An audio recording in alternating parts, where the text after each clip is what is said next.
can get everyone's attention, we'd like to get started. We have a pretty full agenda today, so we want to make sure everyone gets a chance to be heard. So thank you so much for joining us this afternoon. It's our new time for starting, giving everybody an opportunity to join us in a more frequent time.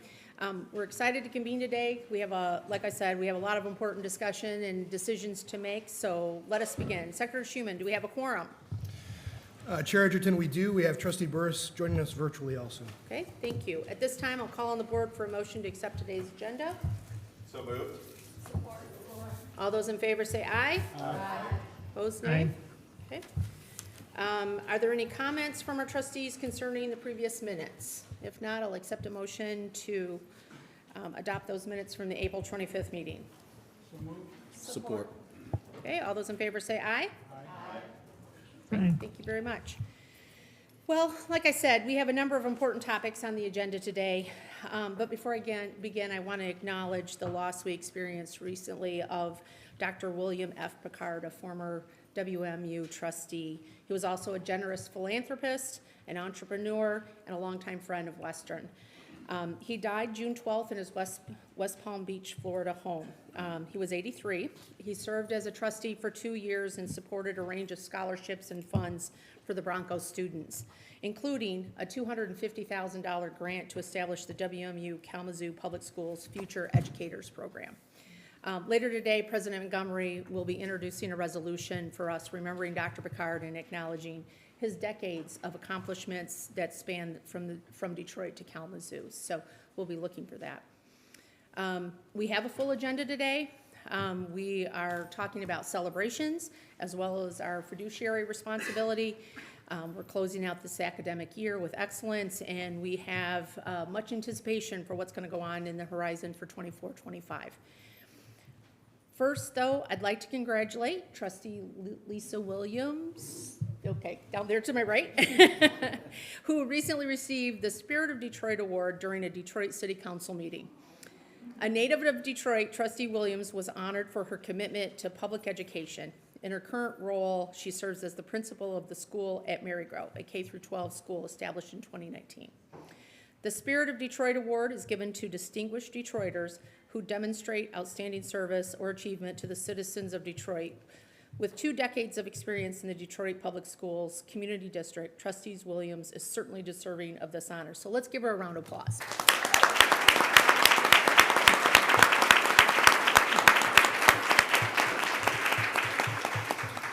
Furthering our celebratory theme, each year it's our honor to celebrate those being acknowledged during the tenure and promotion exercise.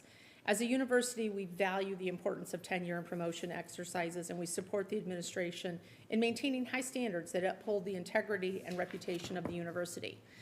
Faculty are at the center of our academic community, and we are extremely proud when we see them advance in their careers. The board is committed to supporting all the policies that attract and retain exceptional faculty members. Congratulations to all of those. I think there's probably some in the audience. Congratulations to all of those being recognized during today's meeting, and we invite you to join us for a reception immediately following today's meeting, marking this celebration. So a round of applause for those that are in the audience.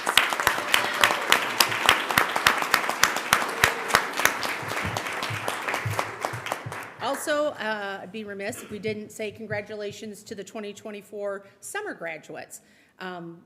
Number of trustees, Trustee Liggins and Woods and myself will be participating in 2 ceremonies this Saturday with about 1,100 students. Right. Yes, 1,100 students awarding their degrees. So it's a special day for students and families, and so we always appreciate being able to participate in that. Finally, I'd like to also offer congratulations to the WMU employees who received their degrees during the spring commencement ceremony in April. President Montgomery will formally announce them in just a few. So back to the agenda, besides the celebrations.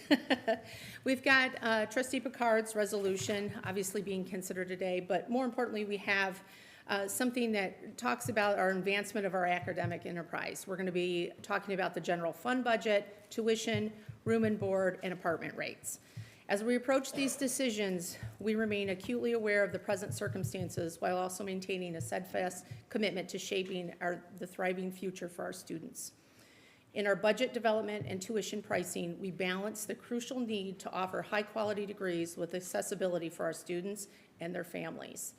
To achieve this balance, we set our rates around the median of Michigan public universities.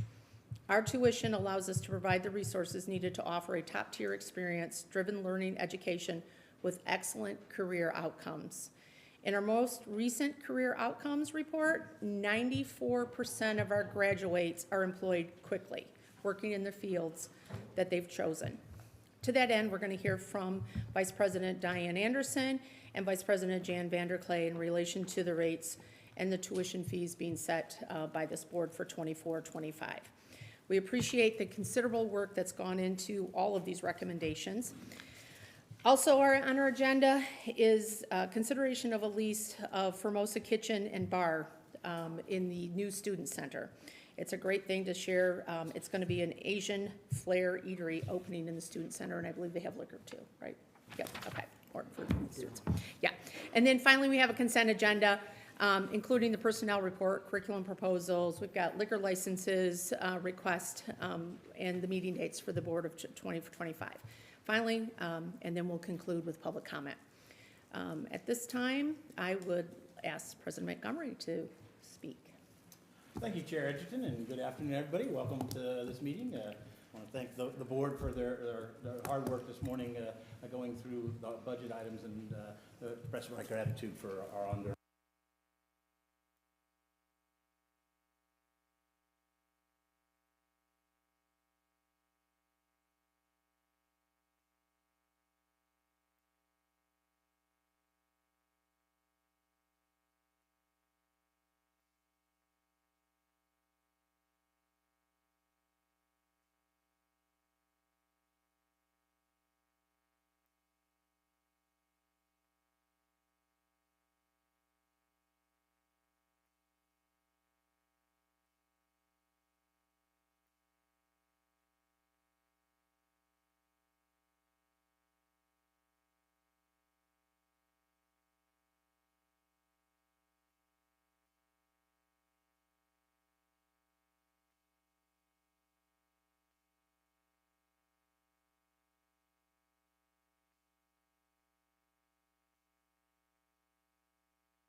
Yeah, that might help.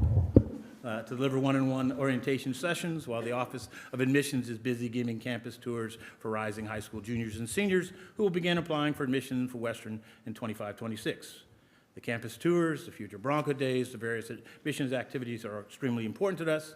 Historically, over 80% of students who actually visit Western end up enrolling here.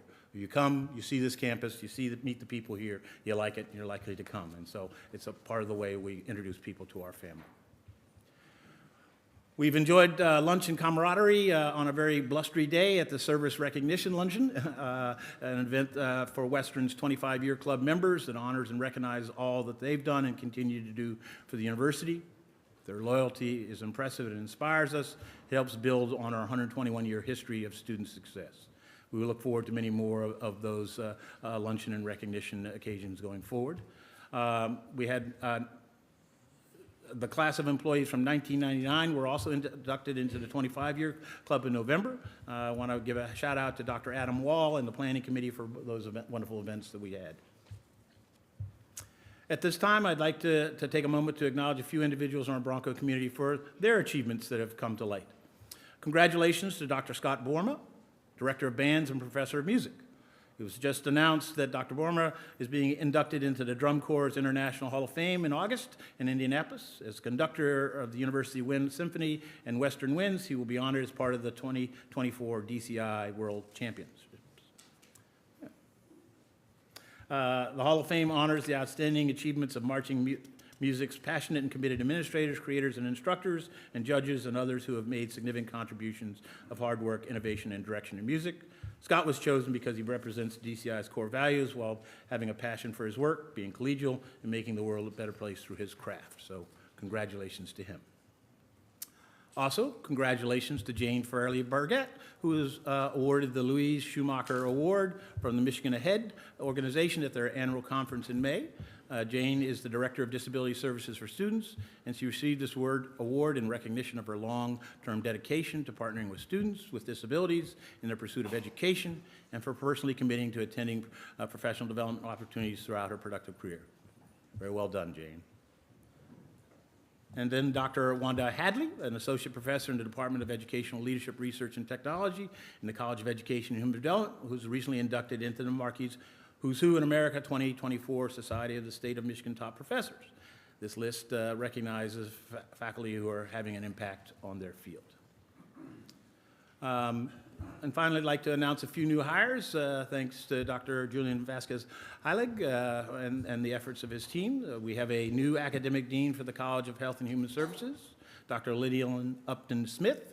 She comes to Western from Northern Arizona University, where she served as the dean of the College of Health and Human Services and as a tenured professor in health sciences. We look forward to her arrival next week. I want to thank the search committee for their diligent work, and also want to thank Dr. Jennifer Harrison and Dr. Alex Santos for serving as intern deans during the period of transition. We also want to introduce Dr. Bianca Nightingale-Lee, who will begin her role as the new director of the Lewis Walker Institute for the Study of Race and Ethnic Relations in August. Dr. Nightingale-Lee brings with her a wealth of expertise from Florida Atlantic University, where she served as an assistant professor in the Department of Curricular Development and Instruction. I want to thank Dr. LaChara Wallace for her previous service as head of the Lewis Walker Institute. And then, on a personal note, I want to make sure to thank Dr. Paulo Zaglumella and congratulate him on his upcoming retirement. He has been a tireless champion of international education on this campus, expanding our programs. He's been a great person to travel with and knows people literally in every corner of the globe. And I know you're smiling broadly, but we will miss you. But we wish you well in your retirement. Today's his birthday. Oh, it's also his birthday, so happy birthday to you, too. With that, I'll turn it back to you, Joe. Thank you, President Montgomery. I just wanted to share a shout out for President Montgomery. He has been named the incoming president for the Michigan Association of State Universities Board of Directors. He's going to serve a 2-year term. So for those of you that don't know, MASU serves as a coordinating board for Michigan's 15 public universities that provides advocacy and policy, to basically maximize the collective value of the institution in serving the public interest in the state of Michigan. So let's give him a round of applause.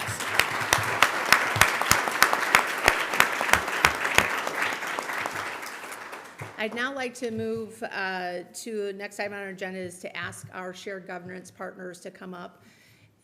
President, Faculty Senate, Amy Noggle. This will be her first appearance with us. Thank you, Amy, for coming.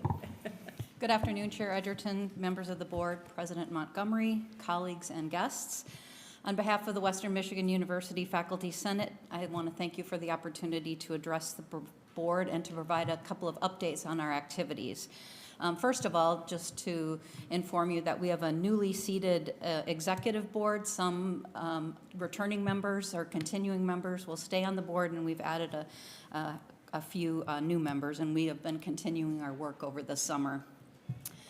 Following the May Faculty Senate meeting, we passed on some memorandums of action to the administration, and 3 of those MOAs have been supported and approved by the administration. The first one is MOA 2403, which is the direct course transfer criteria policy.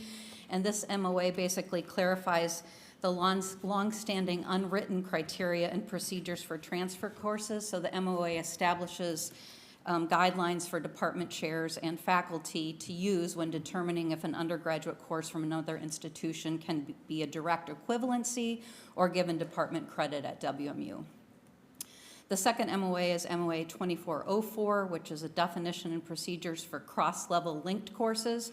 So this was a MOA that was proposed by the Faculty Senate Undergraduate Studies Council in collaboration with the Graduate Studies Council. And this MOA recommends procedures for cross-level courses. And so those are courses that are offered both at the undergraduate and graduate levels. So the MOA outlines procedures for officially implementing these courses to make sure that they cater to both undergraduate and graduate students where there might be different learning outcomes. And then the third and final MOA that was approved was MOA 2406, which is a revision on the policy on centers and institutes.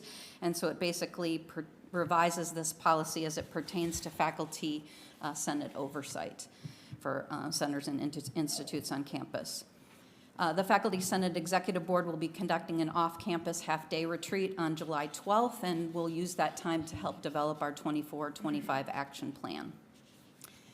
Over the summer, the Faculty Senate has been working to update its constitution and bylaws, and this work is completed by a committee that's comprised of past Senate presidents who still remain on campus. So they've been meeting regularly over the summer to update our constitution and bylaws.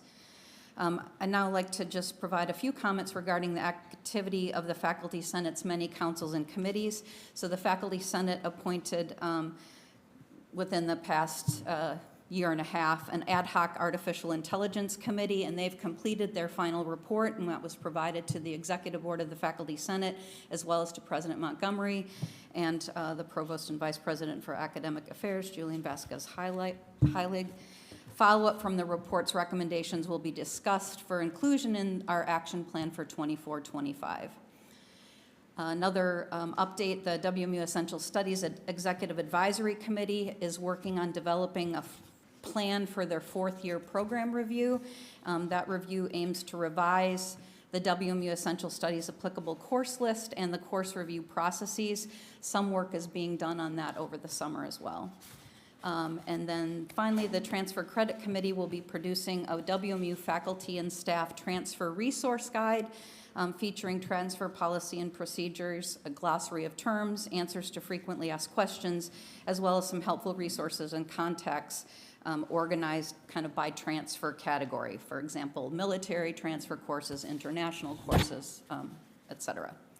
And then finally, my last comment is on behalf of the Faculty Senate Executive Board, I also would like to congratulate our colleagues who are being acknowledged today for their accomplishments and for successfully being awarded tenure and promotion or promotion. This significant milestone is a testament to their exceptional dedication, hard work, and contributions to our academic community. So I offer you my congratulations. And I'm available to answer any questions you may have. If not, Thank you, Dr. Nagel. Hold on, any questions?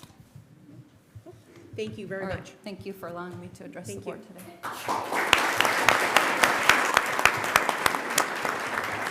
Now invite Alex Kasprick, WSA President. Welcome, Alex. Thank you. Good afternoon, Chair Edgerton, the rest of the board, and everyone in attendance today. I would like to thank the board for the opportunity to speak on behalf of the entire student body, and it is quite the honor to be able to serve all of my fellow Broncos. Since the Western Student Association is currently out of session, we've been working hard behind the scenes to ensure that come fall we are hitting the ground running. And I'm excited to see what my team decides to do and lift up their accomplishments. Although a lot of our housekeeping work has been very internal, I've had the absolute pleasure of welcoming our first-year students to their orientation. And for the past few weeks, I've been rocking the brown and gold overalls and the cowboy hat. Overall, we are quite antsy for all of the students to return in the fall, and we really cannot wait for an amazing school year with them. I am here in front of you today because of the student body. And I cannot do anything that I do without the students. So will any students, if you're willing and able, in attendance today, please stand.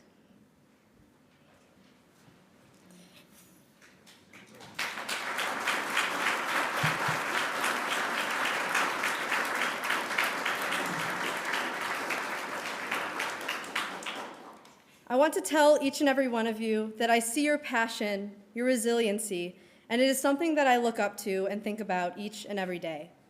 Thank you so much for being you and fighting for what you believe in.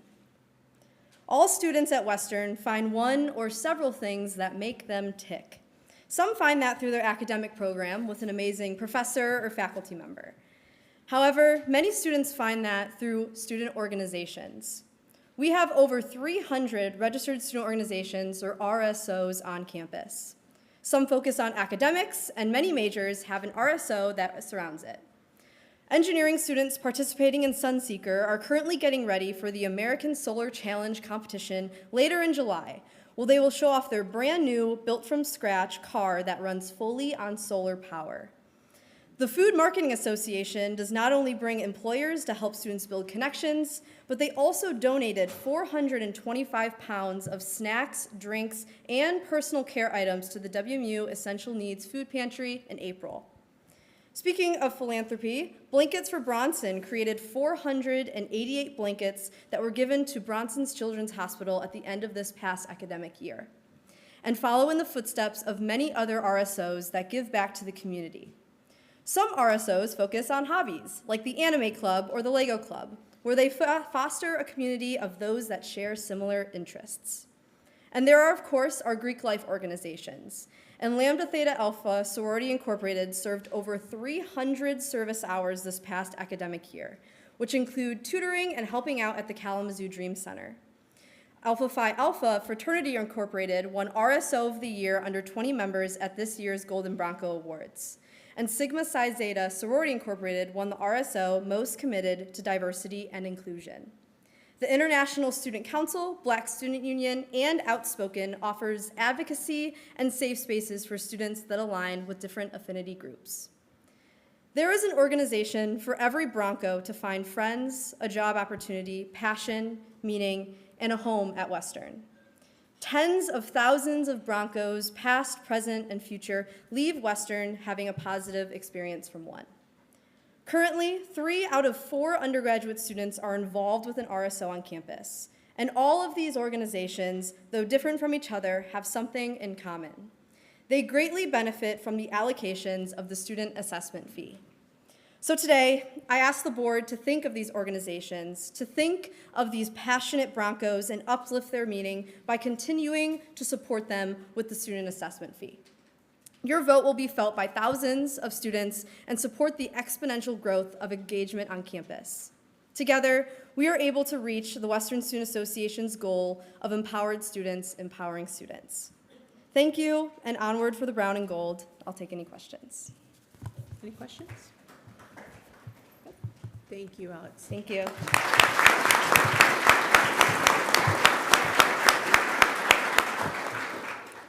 Appreciate the reports from our shared governance partners. Next, I'd like to turn to Dr. Montgomery for acknowledgement and congratulations to our 2024 spring WM.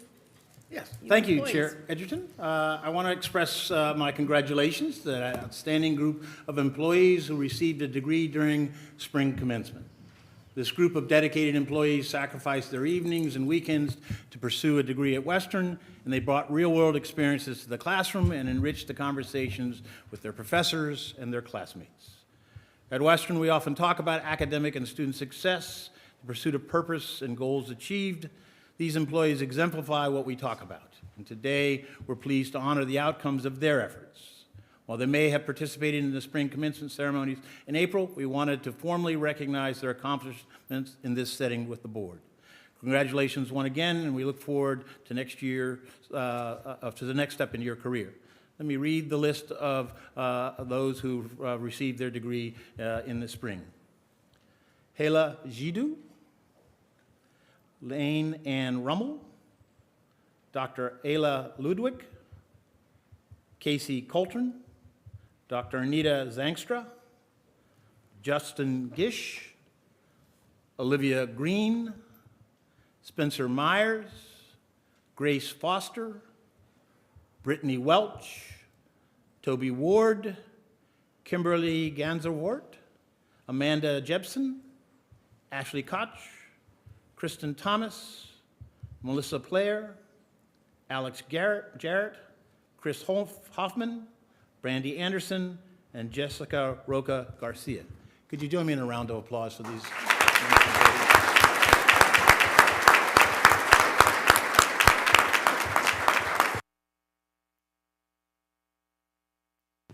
Thank you, Dr. Montgomery, and congratulations to all.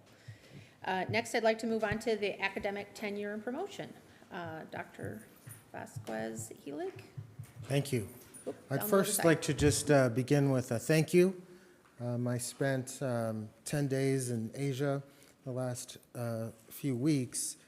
I still am having a little bit of trouble sleeping for those of you that have been to Asia. But that work with partners in China and Japan would not have happened without Paulo, the gentleman that the president just mentioned, who is retiring next month. We're truly going to miss him.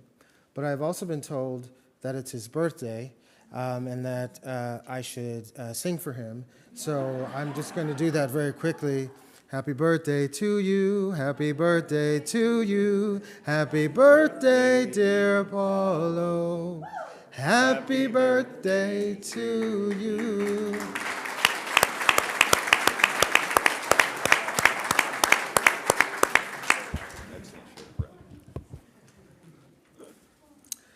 Now, I'd like to get to the business at hand, which is a welcome to our newly tenured and newly promoted faculty, specialists, associate professors, and professors of Western Michigan University.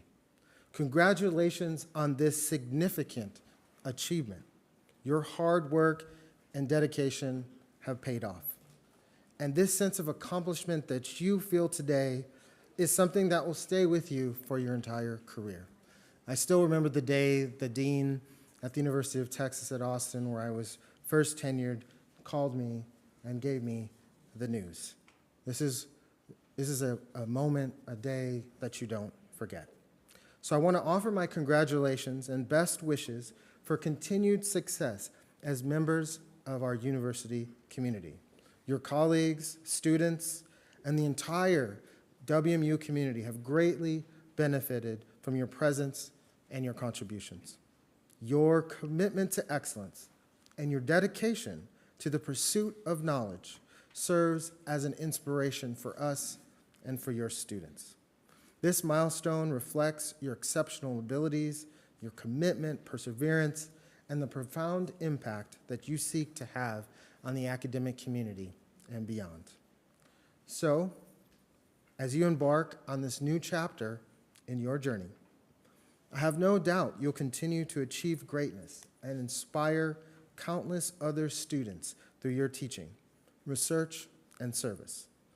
Your passion, your expertise, your commitment will shape the minds and futures of aspiring faculty members that will come after you.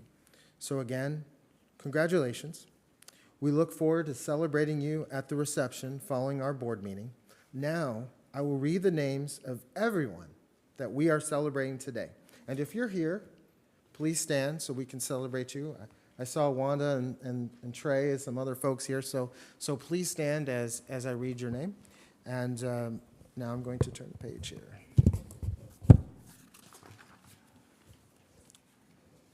Alyssa Allen, WMU School, Bronson School of Nursing.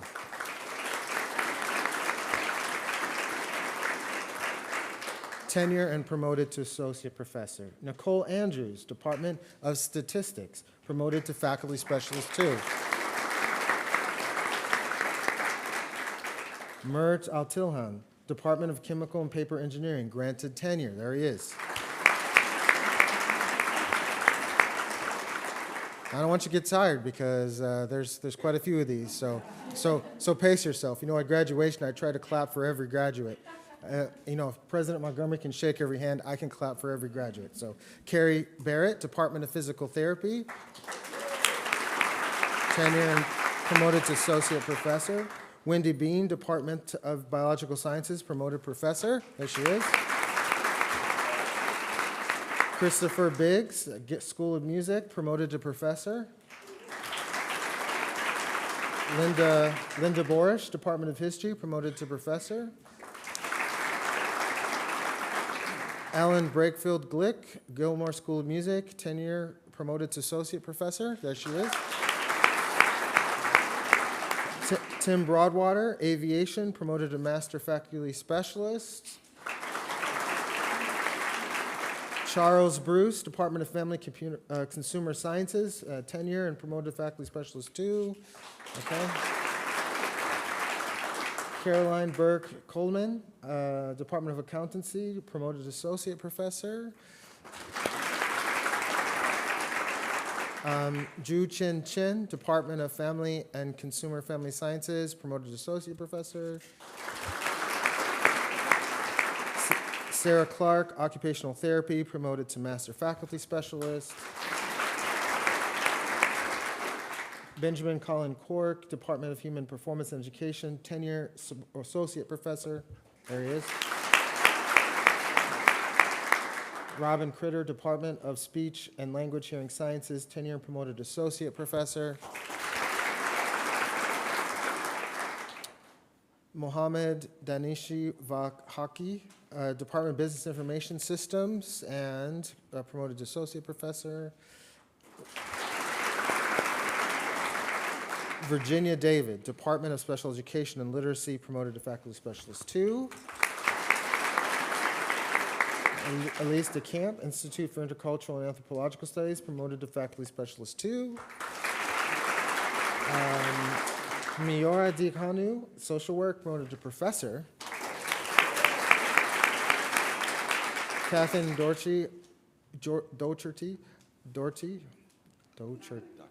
Doherty. Okay, sorry. Department of Biological Sciences, promoted to professor. Kimberly Doudna, Department of Family Computer Sciences, promoted associate professor tenure. Lofty Durham, School of Theater, promoted to professor. Lori Ferrer, Department of Teaching and Learning Educational Studies, promoted faculty specialist 2. Ming Ming Feng, Department of Accountancy, promoted professor. Lauren Foley, Political Science, granted tenure, associate professor. Alvis Fung, Department of Computer Science, promoted to professor. Hope Gerlach Hauk, Department of Speech, Language, Hearing Sciences, promoted to associate professor tenure. Brian Gogan, English, promoted professor. Pablo Gomez, Department of Electrical Engineering, Computer Science, promoted professor. Teresa Greenlees, Department of Marketing, faculty specialist 2. Holly Greaves, Department of Occupational Therapy, promoted master faculty specialist. Megan Gruner-Kolowski, Department of Chemistry, promoted to professor. There she is. Lou Marie Guth, University Libraries, promoted to professor. Wanda Hadley, Department of Educational Leadership, Research Technology, professor. Linda Hansen, Chemistry, promoted to Faculty Specialist 2. The illustrious Trey Harris, Gilmore School of Music, granted tenure.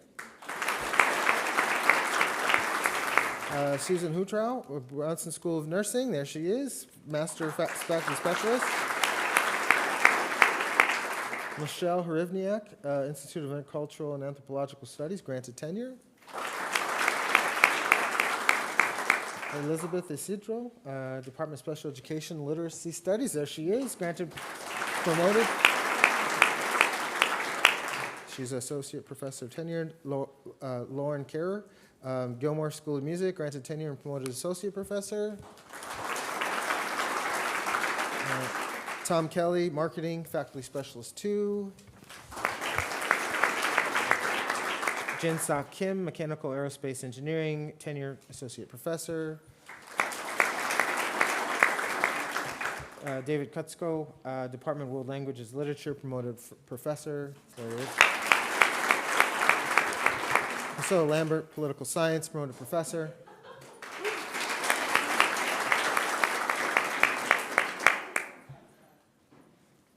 Daryl Lawson, Department of Physical Therapy, promoted Professor. Nathan Lissick, Department of Aviation Sciences, Faculty Specialist 2. Cassie Lopez Jung, School of Interdisciplinary Health Programs, granted to Associate Professor with tenure. Melinda McCormick, School of Social Work, granted tenure and promoted to Associate Professor. Lei Meng, School of Environment, Geography, Sustainability, promoted to Professor. Ting Yu, Kevin Mu, Department of Business Information Systems, granted tenure. Lusake Mukongo, School of Communication, granted tenure. Ria Alavache, Irving Gilmore School of Music, tenure, promoted Associate Professor. Daria Laska, University Libraries, granted tenure, Associate Professor.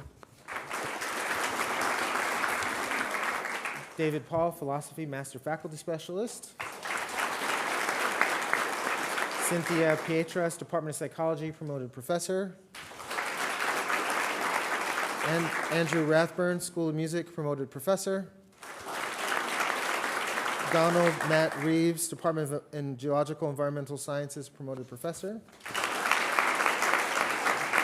Carter Rice, Gilmore School of Music, Associate Professor tenure. Veronica Rice McCrae, Business Information Systems, granted tenure.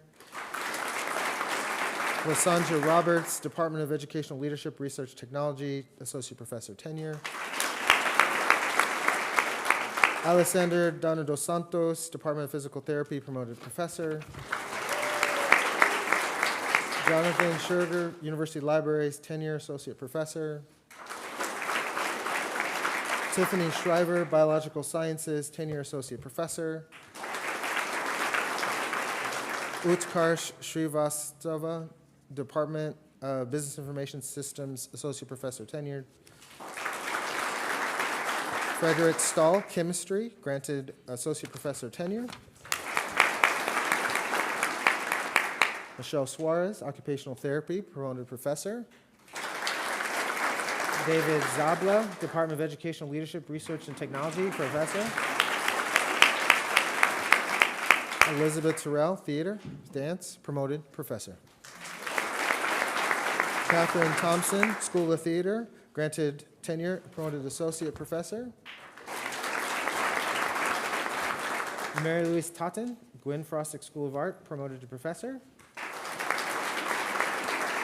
Jessica Van Straten, Psychology, promoted Professor.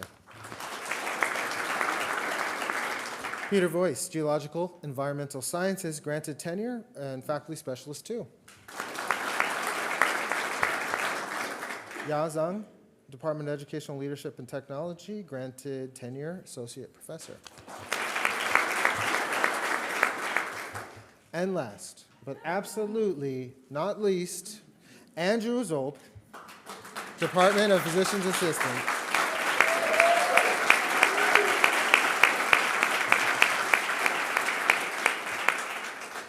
Associate Professor. Thank you and congratulations to all our incredible faculty that make Western what it is today. Thank you.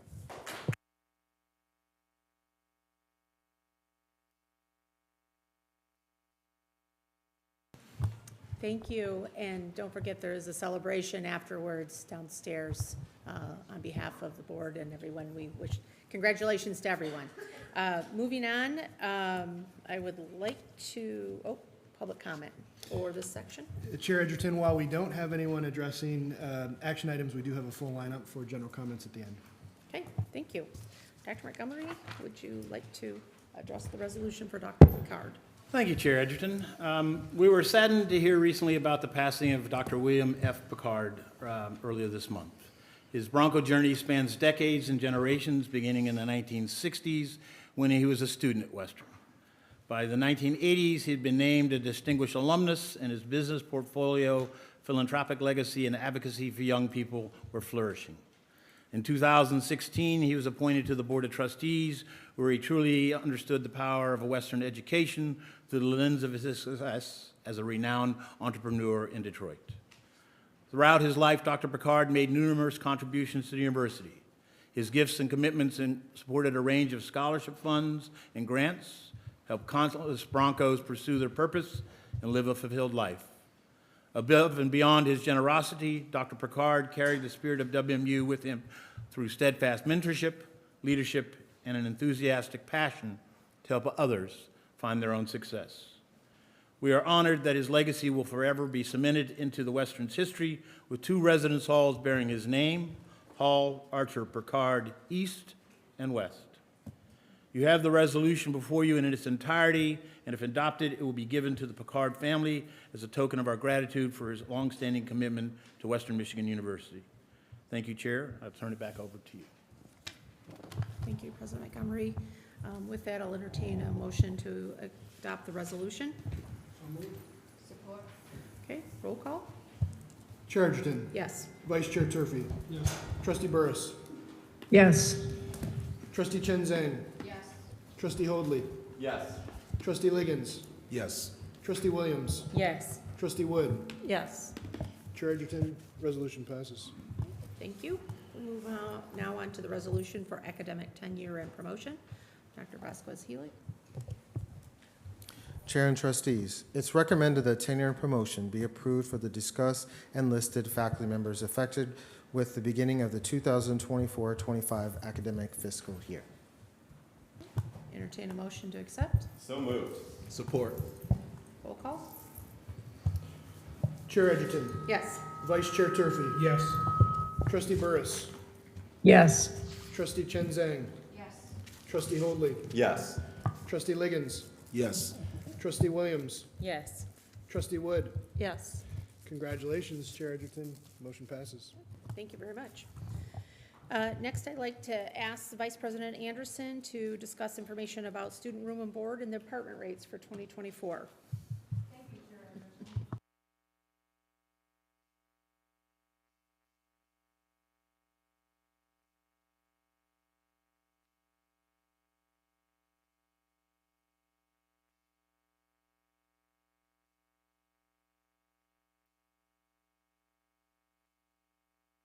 dining facilities, 8 cafes, 4 retail locations, and 4 apartment-style complexes. In the fall 2023, we housed 4,110 students in our residence halls and apartments. Providing an exceptional student experience is our top priority for both housing and dining operations. Creating environments where students can make lifelong friends, meet students from around the world, and develop interpersonal skills that will serve them well, both in their personal and professional relationships, are integral components to an on-campus residential experience.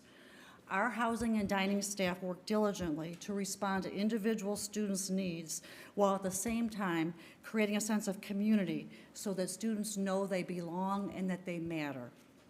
First-year students who live on campus are retained at WMU at a rate that is 11% higher on average than their off-campus peers. That's really significant. I want to say that again. 11% higher on average than their off-campus peers. So there's something going on in the residence halls that's really beneficial for the students' overall educational experience. 78% of our students living in the halls agree or strongly agree that living on campus supports their academic success, and 94% would recommend living on campus to new students. And I'm happy to let you know that we are on track right now to have a 98% occupancy this fall in the residence halls and in our apartments. So we're going to be full this fall, so very exciting. As a result, we intend to keep investing in our housing and dining portfolio. With the opening of the new student and dining center in the fall of 2023, more than 40% of the current housing portfolio has been constructed since 2011. And we also now have 2 new beautiful dining facilities. I still call the Valley Dining Center new. It's not all that new anymore, but it still feels a bit new to me. We are now heavily engaged in planning for the new housing that will be located in the site of Valley 3.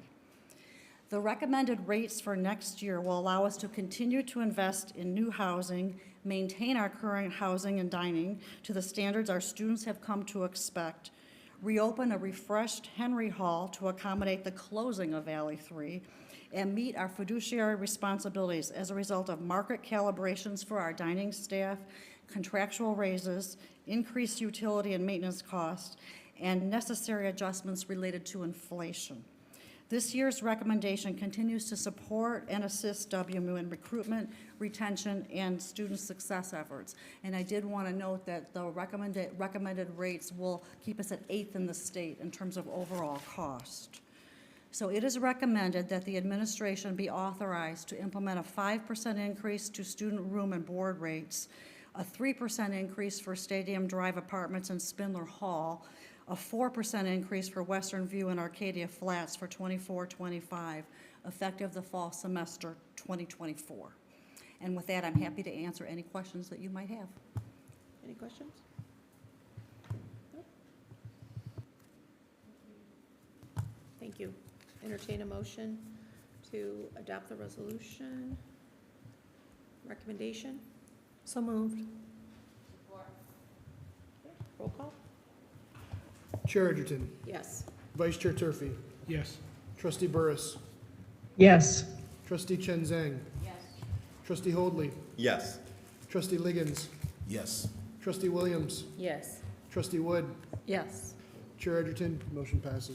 Thank you. Thank you. Thank you, Dr. Anderson and your team for all the hard work you put into making this what it is. Next, I'd like Vice President Vanderklay to walk us through the proposed tuition and required fee rates for 2024. Thank you.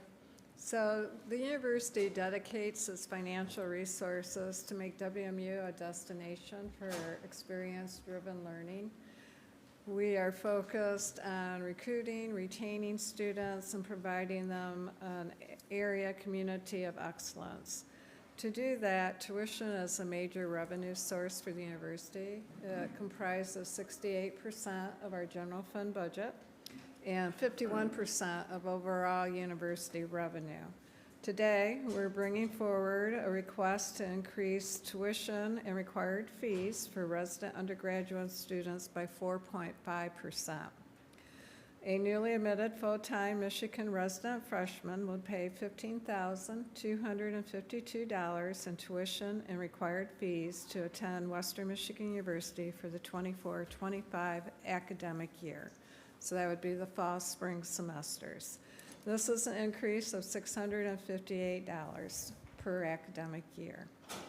The 4.5% does include an increase to the student assessment fee. As we know, this is to support the many wonderful student organizations that were discussed earlier in the meeting. And the Western Student Association did hold a student vote, which signaled a very strong interest of raising that fee. The increase would be $26 per academic year for all undergraduate students, except those who are enrolled in fully online programs. Graduate students would also, enrolled in main campus programs, would also be assessed the increased student assessment fee. Just a note, this fee's not been increased since 2015. So we remain committed to balancing access to college, ensuring a high-quality education, and being mindful of the increasing costs. Therefore, the tuition required increased fee of 4.5% will be outpaced with a 7% increase to financial aid in our recommendation regarding budget, which will follow. A comparable rate increase is also being proposed for non-resident undergraduate students, all graduate students, and students enrolled in fully online programs. Differential tuition rates remain unchanged. The state of Michigan has a tuition restraint language as well as a calculation how to determine tuition required fees. What we're proposing today does align with the requirements specified by the state. And based on what we know, tuition would be 8th out of the 15 publics, similar to the room and board that my colleague just discussed. So today we're recommending that effective with the fall 2024 semester, the Board of Trustees approves the schedule of tuition and required fee rates that was attached, which does incorporate the 4.5% increase for tuition and required fees. Happy to answer any questions that you might have at this time. Any questions? Entertain a motion to accept the recommendation for the required tuition and fee rates. So moved. Support. Roll call. Thank you. Chair Edgerton, Yes. Vice Chair Turfy, Yes. Trustee Burris, Yes. Trustee Chen Zhang, Yes. Trustee Hoadley, Yes. Trustee Liggins, Yes. Trustee Williams, Yes. Trustee Wood, Yes. Chair Edgerton, motion passes. Thank you very much. Vice President Vanderplay, now on to the general budget. Thank you. So the general fund is the primary operating fund of the university for instruction, pragmatic, and operating needs. And it is critical for providing the distinctive learning culture that we have at Western Michigan University. We focus on a diverse and inclusive culture, as well as advancing economic and environmental sustainability practices. As we look at our budget, we have long held the practice commitment to present a balanced general fund budget to the Board of Trustees for consideration. Today, for the 2024-25 general fund budget totals approximately $414.5 million. That's an increase of about 1.4% from last year's general fund budget. This in terms of real dollars, so both revenue and expenses will increase $5.7 million over last year's budget. As we look at the components that's causing the changes for the 24-25 budget, as we know, the state of Michigan just adopted their budget, I believe at 4 a.m. this morning, if I'm correct. Jeff's nodding his head. There was a 1.5% increase to the state appropriation, and for WMU, that equates to a $1.8 million increase. We talked about the state tuition restraint language of either 4.5% or $703, whichever is greater. With the past action just taken, tuition will be increased 4.5%. And in addition to the tuition increase, there's also recognition that there's an enrollment change for us for fall 24-25 year. And we also are accounting for the allocation of the increase for the student assessment fee for the Western Student Association. Expenses also changed. Compensations being increased 2.75% for non-bargaining employees, as well as other contractually obligated increases for multiple employee unions. There's been the strategic commitment of 7% to student financial aid, which is equivalent to $2.5 million. and there's also some utility costs of about $500,000. The increase in general fund expenses is offset by a large reduction, a little over $4 million, in our annual payments due to the state of Michigan for the public schools retirement system. And again, I want to recognize my colleague Jeff Brenneman for his tireless efforts to get the changes made for the retirement system. Thank you. Last year, the state provided a significant payment to reduce the outstanding liability. There's 7 state universities that participate in the MEPSERS program. Due to the state having a different year end, it's 9/30, begins October 1. When they took action, the impact for us was in the upcoming budget rather than the current budget year. So when we look at the differences between our revenue increases and our expense increases, our expenses actually outpaced our revenues by $881,000. And so to present a balanced budget today, we are using our Budget Stability Fund, which was established in fiscal year 23-24, which we're just finishing up, to reach a balanced budget. So, and just so you know, we have about, originally before the $881,000 application, the stability reserve had $2.6 million. And that this was created last year. We ran a little ahead in our revenue projections for the budget.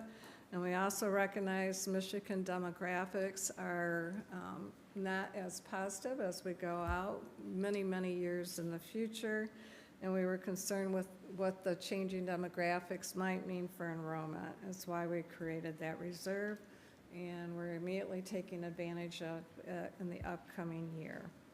So with that, there is attached a sheet which shows the major changes, major components of the budget, both revenue, expenses, the dollars associated with those budget components.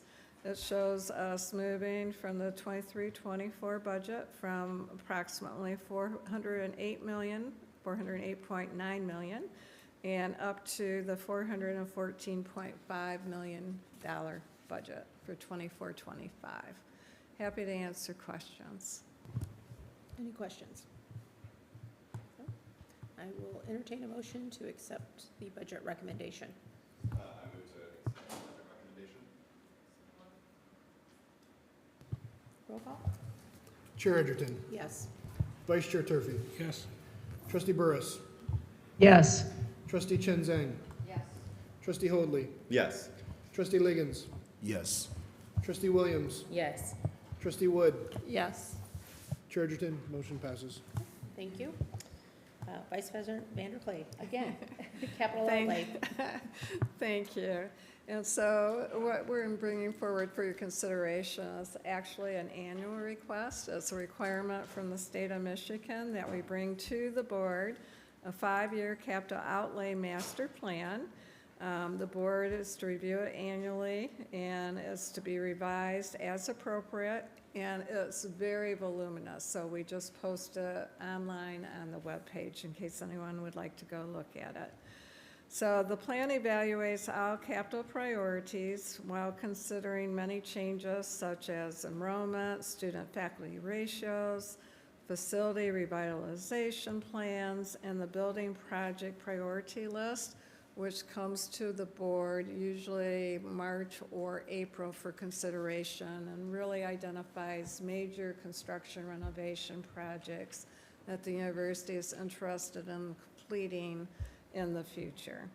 So with that, I provided the link there, and it's being requested that you recommend and approve the 5-year capital outlay plan for the state fiscal years 2025 to 29 as mandated by the state of Michigan. Any questions? No? Entertain a motion? Move to adopt the master plan recommendation. Support. Roll call? Chair Edgerton, Yes. Vice Chair Turfy, Yes.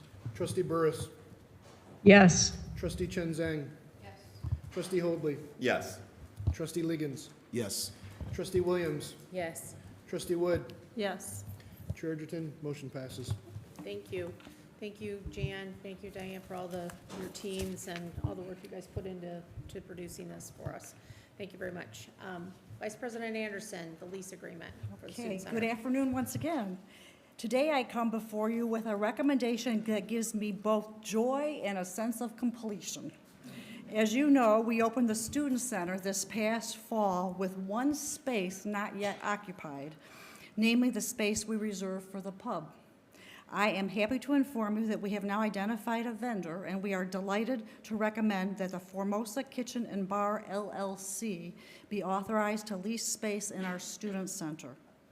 Jim Chang, the owner of Hunan Gardens, will be operating the approximately 3,500 square feet space, which will offer Asian cuisines such as ramen noodles, bento boxes, and boba bubble tea, as well as beer and wine. Mr. Chang drew his inspiration for this LLC from Formosa's rich culinary heritage, particularly its vibrant night markets renowned for small bites and diverse flavors. He wants to create a lively atmosphere where students and members of the community can indulge in a menu inspired by Formosa's street food scene to embody a cultural exchange through food that captures the essence of this heritage.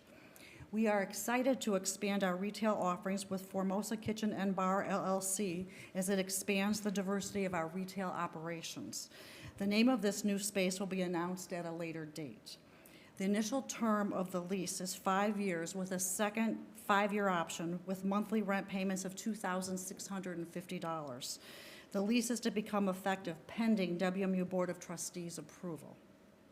So therefore, it is recommended that the Board of Trustees authorize the treasurer or assistant treasurer to enter into a lease of 5 years with an option 5-year extension with Formosa Kitchen and Bar LLC, effective for property owned by Western Michigan University, located at the Student Center, Kalamazoo, Michigan, with those terms and conditions deemed by the administration to be in the best interests of the university.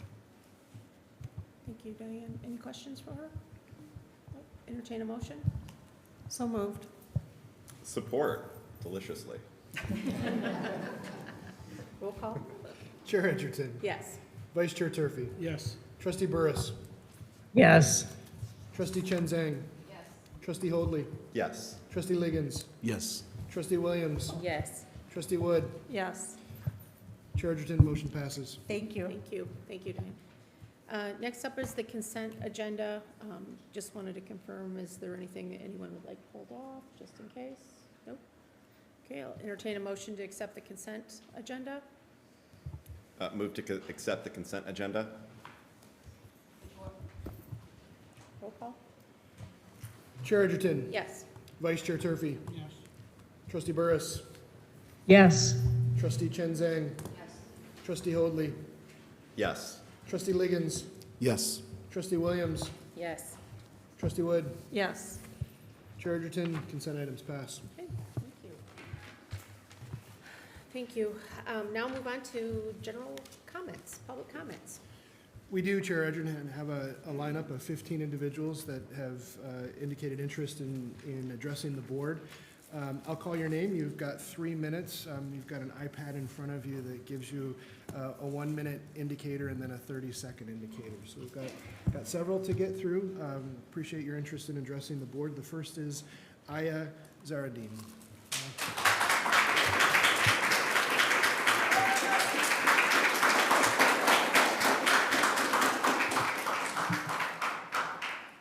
Hello everyone, my name is Aya Zaharuddin. I'm a student here at Western Michigan University. I just finished my sophomore year. Lately, the school has initiated a talk with 4 student representatives about what has been happening in Gaza, Lebanon, and Syria nonetheless. It has been a great talk with them lately, but unfortunately took a very, very sad turn for me personally, as I feel we were not heard well, and I felt like we've been fighting for something that did not feel like I was there for. As an Arab student in Western Michigan University, yes, we maybe are not a lot of us, but we give a lot to this school. We work hard, we present our RSOs, and we fight for what we believe in. Yeah, the school lacks a pair of education about what has been going on, hasn't shown any support to us.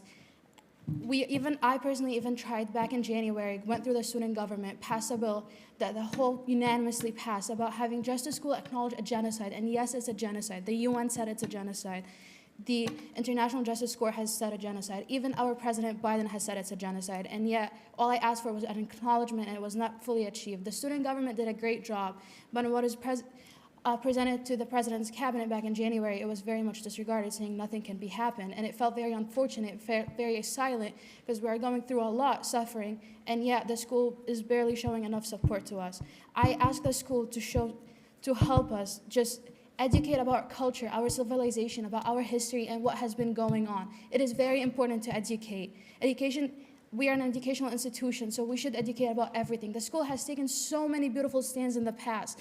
Yet, when it came to my people, nonetheless, I have to explain why a genocide needs to be spoken about, and I feel very much heartbroken about that.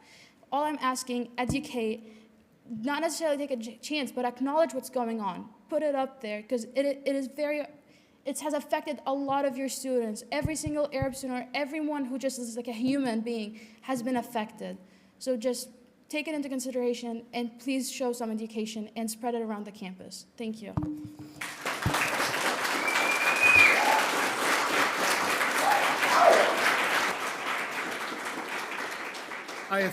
Thank you. Next, we've got Nathan McLatcher. My name is Nathan McLatcher. I'm a lifelong Kalamazoo native and a former aid worker in the Middle East. As a healthcare worker, I was horrified when I heard Israeli Defense Minister Yoav Gallant tell reporters, quote, "We are imposing a complete siege on Gaza. There will be no electricity, no food, no water, no fuel." However, the ensuing starvation and slaughter is no surprise to those of us who have followed the escalating genocidal rhetoric from Israeli politicians since 2018. The demographics of those killed in Gaza over the last 9 months are a mirror image of the demographics for Gaza's population as a whole. This is indiscriminate killing. 37,700 Gazans have been killed as of yesterday. 2% of Gaza's entire population. 40% of them are children. On March 26th, the UN Human Rights Commission declared Israel's war on the people of Gaza a genocide. UN investigator Francesca Albanese stated, quote, "The genocide in Gaza is the most extreme stage of a long-standing settler colonial process of erasure of the native Palestinians." And as all of this has unfolded, the response from Western Michigan has been to stonewall students and faculty pleading for this institution's support and issue lukewarm statements that draw a moral equivalence between Gazans and their murderers.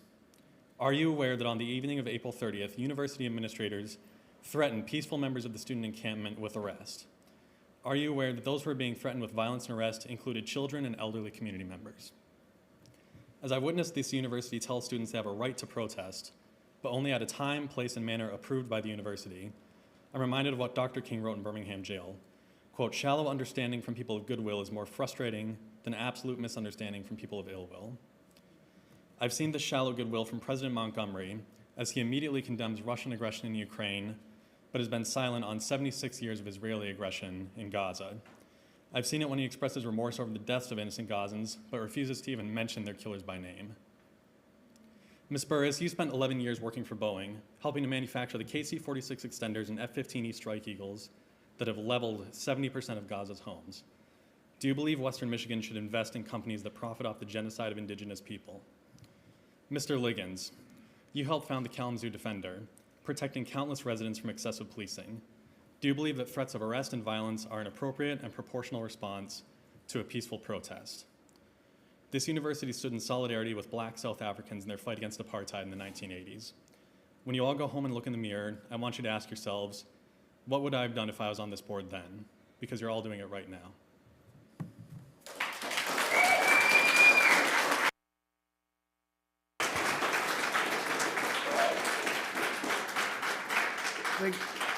Thank you, Nathan. Next, we've got Sarah Ruggles. My name is Sarah, and I'm a WMU alum and former staff. Since April, the WMU Divestment Coalition acted in good faith, meeting with administrators to negotiate demands, and it seemed like progress might be forthcoming. Then came President Montgomery's statement on June 18th. In a masterfully evasive use of passive voice, he states, quote, "Over the past 7 months, it has been almost 10, violence has continued, resulting in a mounting number of injuries and fatalities in the region. To provide the context that this statement deliberately avoids, violence, injuries, and fatalities refers to uncounted thousands of Palestinians shredded with bombs, executed by snipers, run over with tanks, kidnapped into Israel's Guantanamo dungeons, tortured, brutalized, amputated, mutilated as corpses, stolen from their own graves, and starved by design in a fully besieged strip of land on the Mediterranean Sea. It refers to many more children dying in Gaza every single day since October 7 than the 36 Israeli children that were tragically killed on October 7. The president's statement drips with disingenuous both-sidesism, failing to so much as even name Israel other than as a victim of Hamas. The word Gaza does not appear. It claims that the, quote, causes of the hostilities are debated, but such debate is at best ignorance and bad faith, and at worst, pure propaganda. It's not slightly debatable that a nuclear superpower, which affords full rights to Jewish Israelis and denies them to Palestinians for 76 years, is raining multiple world wars worth of U.S. bombs down on 2.5 million people in Gaza, encircled by an apartheid perimeter wall that Israel built 2 decades ago to cage Gaza's population inside the world's most conspicuous concentration camp. While Israelis enjoy the safety of their U.S.-funded Iron Dome defense, unlimited water, food, electricity, fuel, and freedom of movement just on the other side of the apartheid wall. It should not be complicated to disavow and condemn the atrocities Israel continues to perpetrate every day, and to call for an end to genocide in Gaza and WMU's financial ties to the war machine perpetrating it. But the president's statement makes it abundantly clear that the administration has acted in bad faith in order to dilute, delay, and disempower the student movement, and never had any intention of negotiating, even the least complicated of their demands. It does give people, however, people of conscience, the clarity of no confidence in the current leadership. We demand this board invest in the young people this institution claims to serve and represent, and in humanity instead of its secret billionaire donors. Divest from arms dealers and the genocidal apartheid state of Israel. Start with the more than $20 million WMU invested in new acquisitions in BlackRock since 2020. Start with a ceasefire resolution while there's still time to get on the right side of history.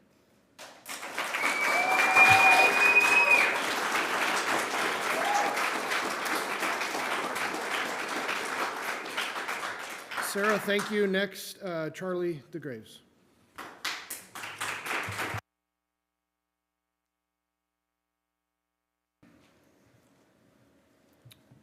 All right, thanks to the board for allowing me to speak today. And I guess I've not tuned in on the community movement here for Palestinian liberation because I've been studying abroad for the past year.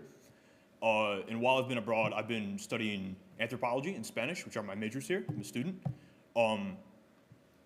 But specifically, I've been looking into decolonialism and looking at how the Western world has and continues to enact colonial brutality and oppression onto the globe.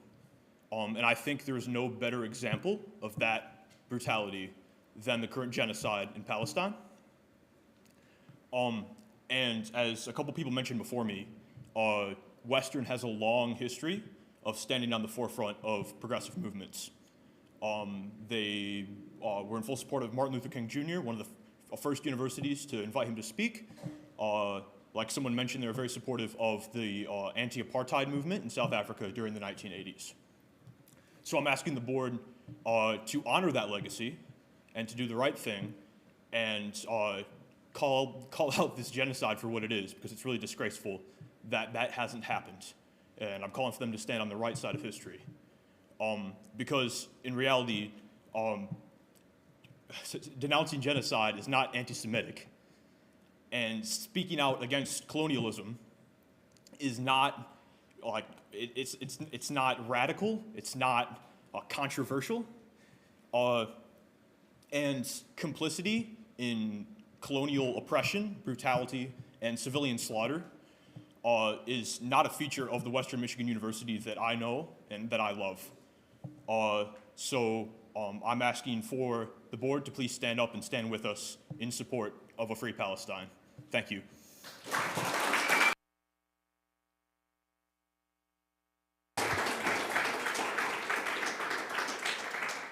Thank you, Charlie. Next, Marissa Connell.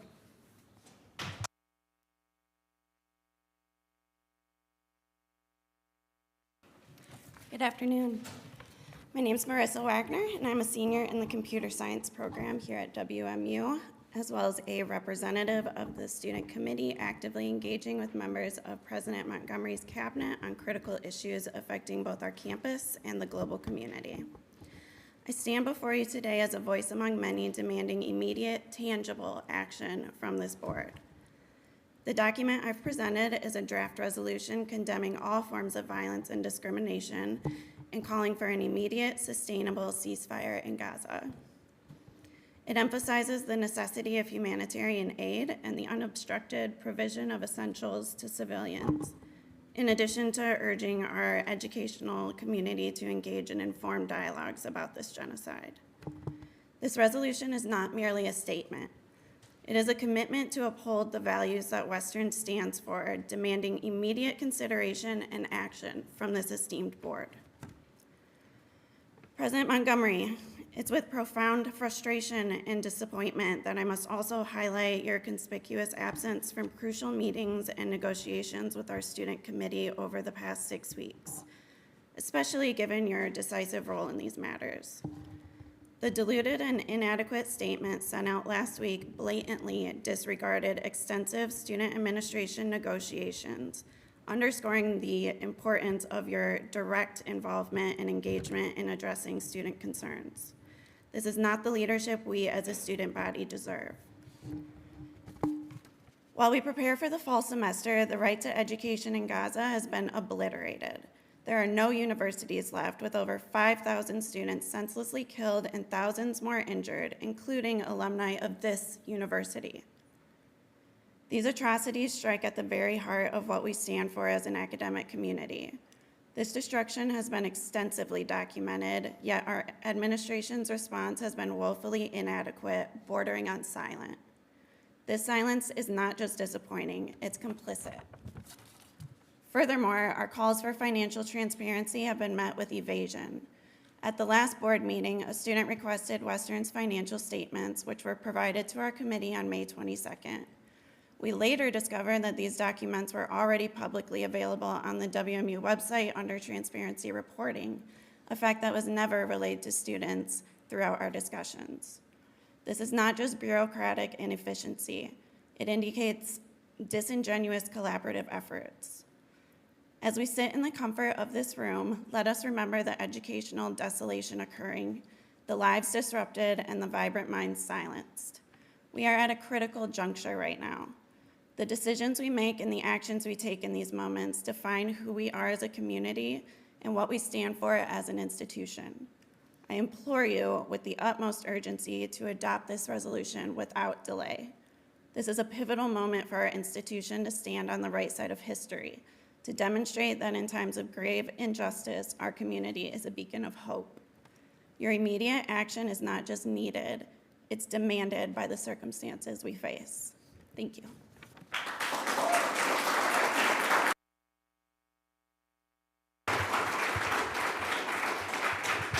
Thank you, Marissa. Next, Don Cooney.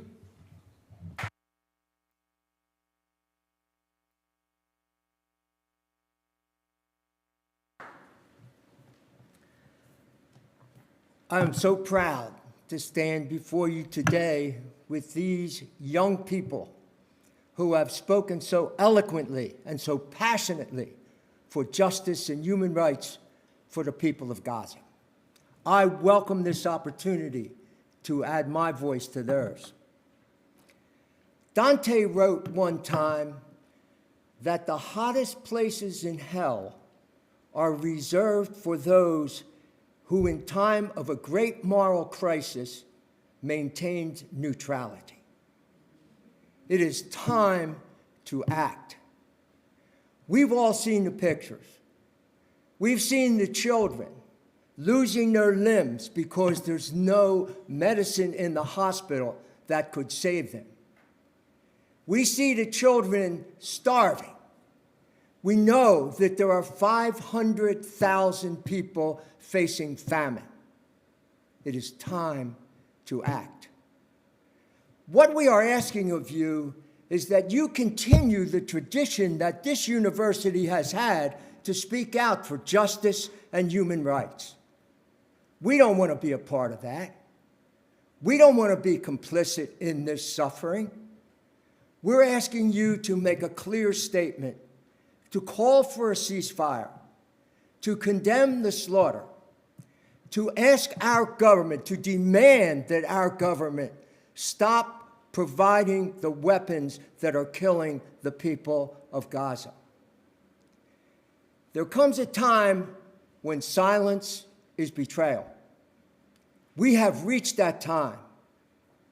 We ask you to act.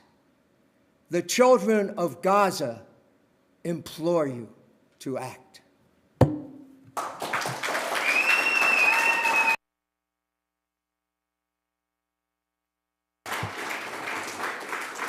Thank you, Don. Next, Daniel Smith.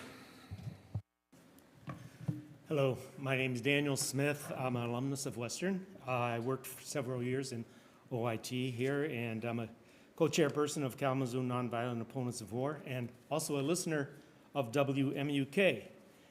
Yesterday on WMUK, there was a story you may have heard. A doctor recently returned from Gaza, Dr. Adam Hamawi. He was a U.S. Army combat surgeon. Dr. Hamawi is well known because he saved the life of Senator Tammy Duckworth, a Democrat, now a senator from Illinois, when she was injured in Iraq during her service. Here's what he said after he came back from Gaza. The level of civilian casualties is something I've never seen before. The low amount of resources we have to take care of them is something I've never experienced before, and it's on purpose. Usually civilians are what they call collateral damage, a very bad term, but they're not the targets. But here we could see consistently they are the targets. Consistently, resources, medical aid, food supplies is being withheld on purpose, which impacts their care and their survival. He goes on. The injured come into the hospital at a disadvantage already because they're so malnourished with malnutrition. You go in there, you don't have a clean environment. You don't have antibiotics. You don't have pain medication. I mean, basically after surgery, they're getting Tylenol. I mean, it barely helps when we have a headache. And yet, we're fixing their bones. We're taking care of their burns. We're doing massive operations, and they get Tylenol to take care of them. So he concludes, Senator Duckworth, if she were injured today in Gaza, I don't think she would have survived her injuries. And that's where, again, I feel helpless, because we know we can make a difference. So today I'm so proud of the WMU students who wanted to make a difference, who had the courage and understanding to create an encampment in solidarity with the students of Gaza. In Gaza, the destruction is so complete, the genocide is so systematic, not a single university is standing. Let's listen to our young people. Let's allow transparency into the investments of the university. Let's make a good faith effort. Let's make a good faith effort to divest from the war machine, which profits from the bombs falling on Gaza. Last March, in 2022, President Montgomery issued a statement that said, "We stand with the people of Ukraine." Now we need another strong statement entitled, "We stand with the children of Gaza." Thank you.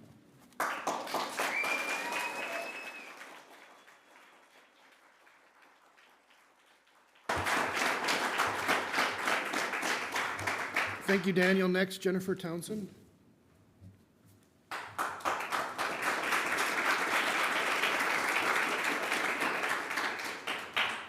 Good afternoon. My name is Jennifer Townsend. I'm the Executive Assistant to the Dean in the Lee Honors College, an adjunct instructor here at Western, and the co-chair of the Heterodox Academy Campus Community, as well as a founding member of the We Talk Advisory Board.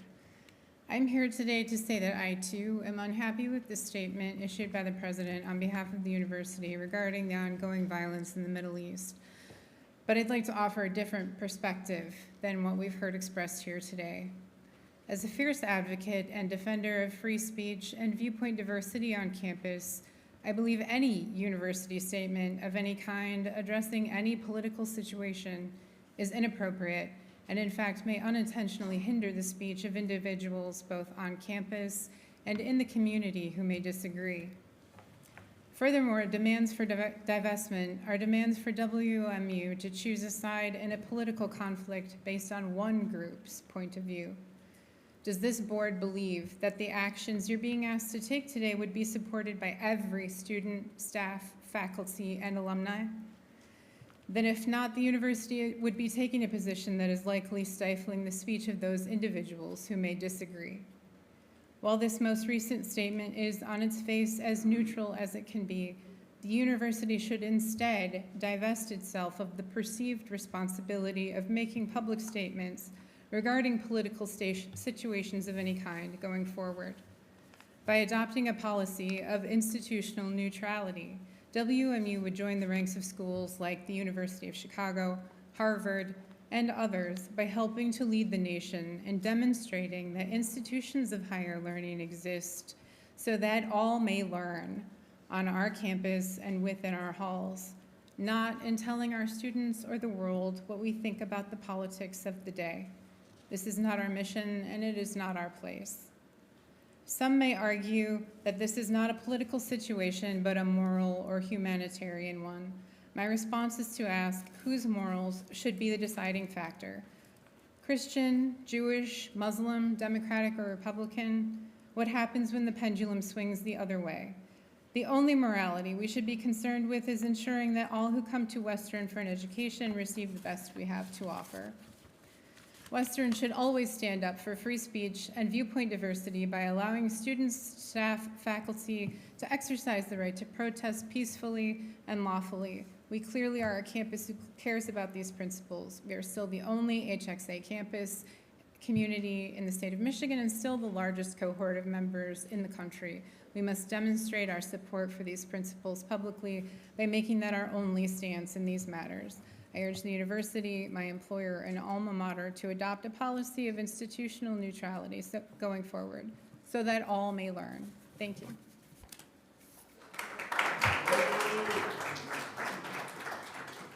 Thank you, Jennifer. Next, Saeed Abakar.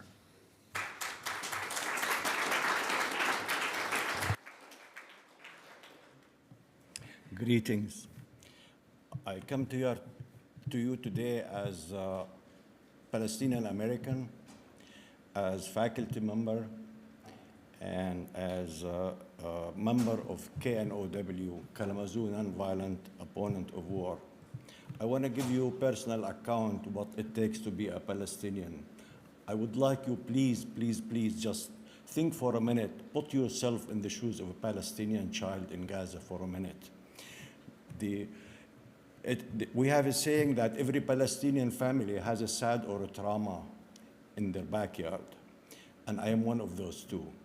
For us, it started in May 7, 1948. My father was living in Haifa happily with his wife and my mother and 3 children. He was picked up on the street by the Haganah terrorist group and taken forcibly to the port of Haifa and shipped to Beirut, Lebanon. This is May 7, 1948, while my mother and 3 children were at home.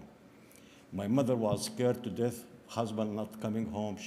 She walked 30 miles away to go to her parents' house.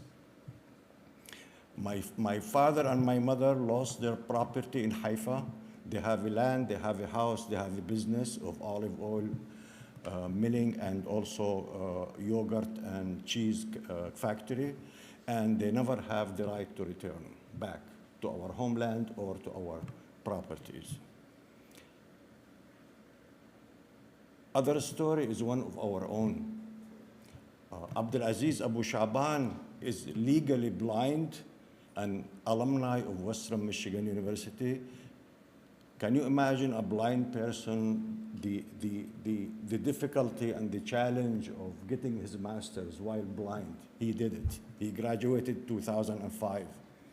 And he was lucky that while he's here, he has a son, and his son is American citizen.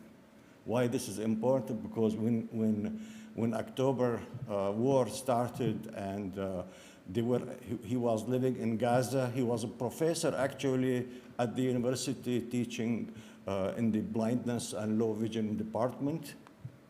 By the way, 13 universities do not exist anymore, and about over 100 professors being killed so far while asleep or while walking in the street. Anyway, they were told to go south. They went south to a shelter. The shelter got hit, so they came back to their home, and 2 days later, a 2,000-pound bomb fell in their house, U.S. made, paid by tax dollars, and his daughter ran away to her mom, hugged her, and her daughter got most of the shrapnel and died, while Abdulaziz and his son Yusuf and his other daughter were all hardly injured. We were able, because of his son is U.S. citizen, we were able to get him here to get medical treatment for free, where some doctors donated their time and effort to do that. So this is just, he got lucky because he's U.S. citizen, but there are millions of children in Gaza, like just Daniel Smith said, maybe they have Tylenol if they got their leg cut or they have some other injuries. So I'm here to ask you to be on the right side of history. We celebrate Martin Luther King every year. Okay, Martin Luther King said, silence is betrayal. Silence is be on the side of injustice, and silence promote injustice. So if we really give a day a year of celebrating what Martin Luther King taught us, please think about that. We don't want to be silent, and you want to be on the side of justice and humanity. And thank you.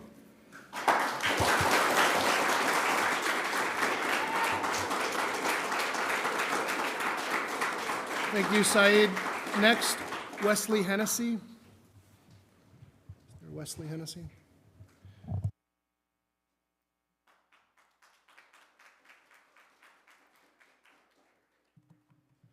Hi, my name's Wesley Hennessy. I'm a student at Western, and it seems that every time I turn on the news, I see Palestinian sons with no fathers, Palestinian mothers with no daughters, and they ask me how much hope do I have in the world.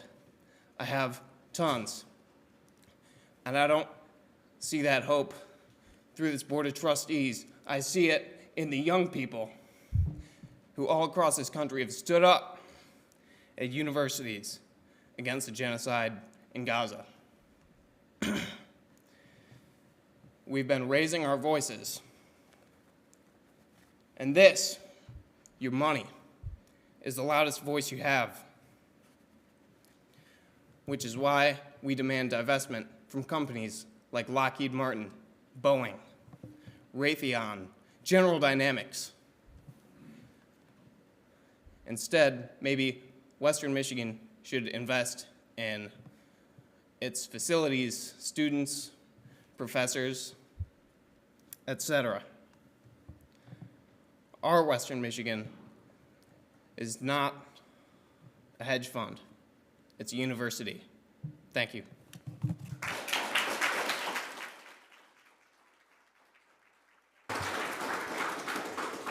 Thank you, Wesley. Next, Jacinda Swanson.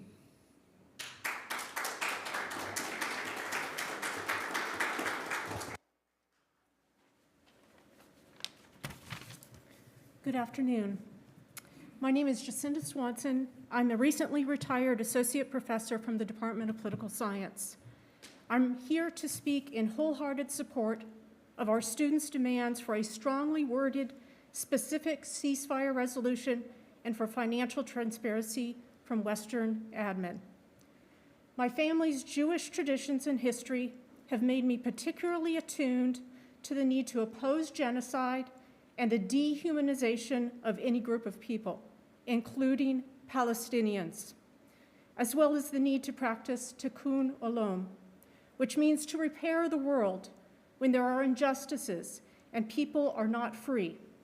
This is what our students are doing. Why is Western administration apparently not eager to join their urgent cause and distance itself and its finances from the Israeli government's genocide and violations of international law.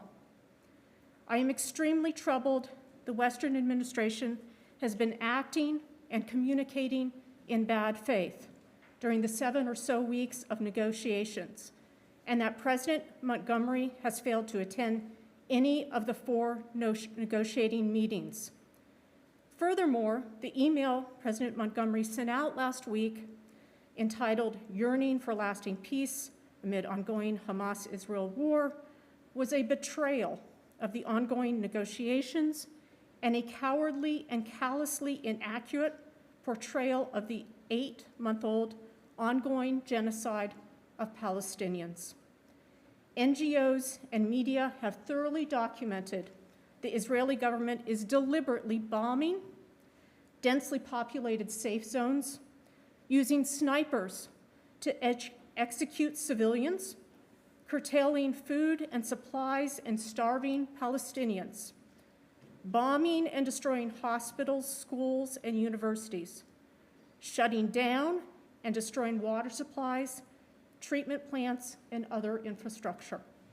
It has killed at least 41,000 civilians, including 10,000 women, 15,000 children, 146 journalists, 1,100 healthcare professionals, and 250 aid workers. Our federal tax dollars and many U.S. institutions' investments are enabling and funding the Israeli government's war crimes. We are not innocent bystanders, but actors who can either try to stop or remain fully complicit in these horrors. Never again means never again for anyone. Thank you for your time and attention.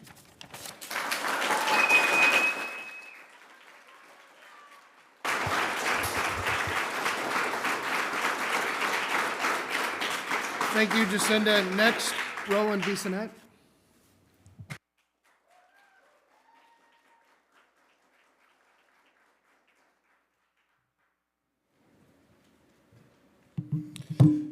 Hello, everybody, attendants, members of the board, Chair Egerton, Ed.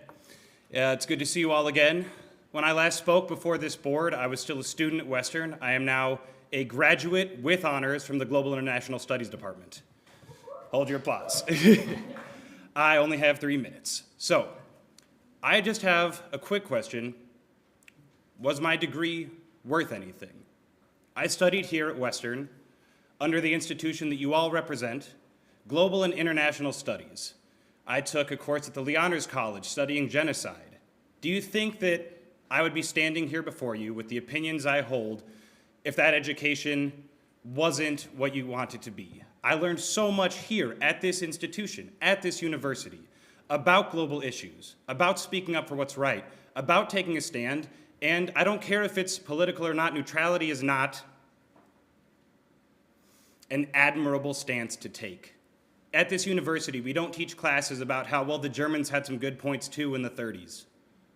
We don't teach classes about how, well, you know, the Tsar really had a lot of peasants he had to kill to stay in power. We don't teach those things because that's a silly stance to take. Neutrality doesn't help anyone when people are dying. And we're sitting here in this lovely hall with these crystal chandeliers talking about our reception afterwards with hors d'oeuvres and bubbly. There's no reception for the Gazans. There's no reception for the Palestinian students whose universities have been obliterated. They don't get to go have hors d'oeuvres after their meetings because there is no food in Gaza. And maybe we can't do anything directly about that. We're not the ones firing the missiles, us in this room, that's true. But taking a stand and speaking up for what's right is always, always worth doing. And it doesn't matter that we're a university and we're not an army and we're not a government body. Standing up for what's right, speaking out for people who can't speak for themselves, pledging to divest from the war machine and from Israel, and saying we will not stand idly by as witnesses to this slaughter is the least that we as human beings with hearts and souls can do.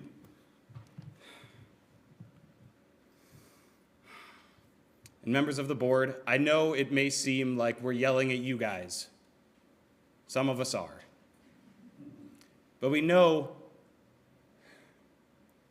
that it may not feel like you guys have the power to do something. You're not directly responsible for this, but your voices carry weight. The actions you choose to take in the following weeks, months, years will resonate throughout this institution's history.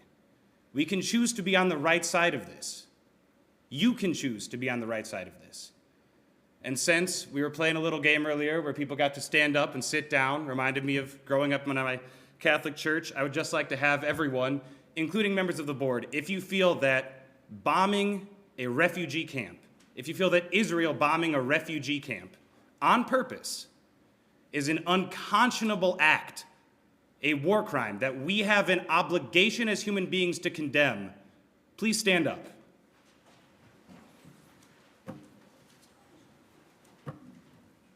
That's all I have for you. Thank you for your time.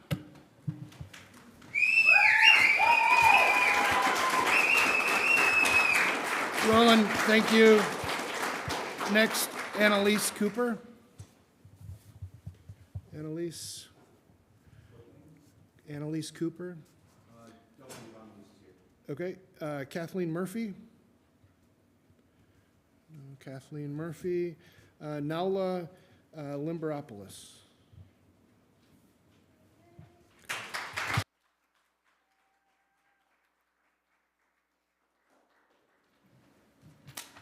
All right. Thank you for letting me speak. I wasn't sure if I'd be able to because I informed Mr. Schumann late, but thank you for giving me 3 minutes. First of all, I'd like to say thank you to everyone that came to speak out about Palestine. Everyone spoke amazingly. I'm very disappointed in everyone who didn't stand up. I'm very disappointed in everyone who's been meeting with these students and made them feel like this isn't a safe space for them at this university. There's so many people from Gaza, people from Palestine that make this university amazing, and they feel like they shouldn't be here anymore, and that's disgusting. And I am very disappointed that WSA has not made them feel supported as students when that's their role. And I don't know if it's because they're afraid because the Board of Trustees and administration isn't making them feel empowered like they should. I don't know what their reasoning is. But at the end of the day, students here don't feel safe, they don't feel respected. And everyone here should be concerned about that. And this neutrality shit is ridiculous. The people that are suffering, if you were getting raped, murdered, if your children were getting bombed, you wouldn't be like, thank God that educational institutions care about neutrality and making rich white kids feel safe learning here. You'd be thinking about your dead families, the people starving. So I just hope everyone here thinks a little bit, has a little bit of empathy, and thinks about the people who aren't in this place of privilege. Thank you.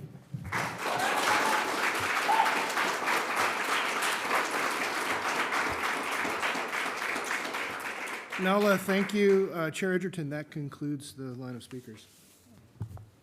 Thank you. Sir, what's your name? Harold, the last name is spelled B-E-U.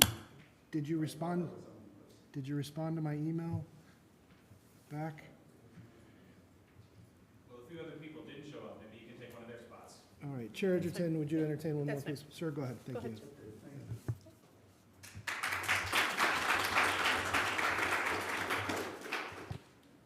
My name is Harold Boyd.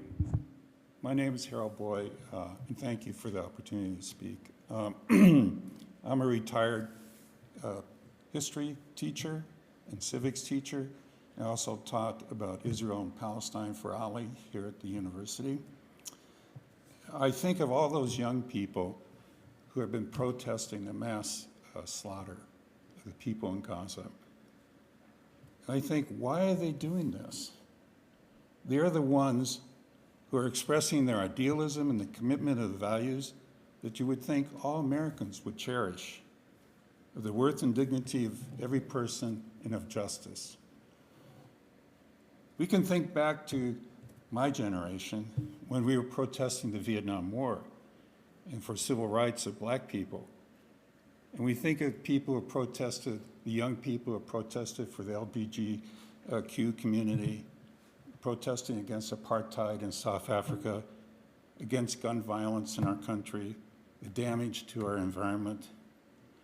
And even during the Nazi Revolution, there were young people protesting the evilness of their government.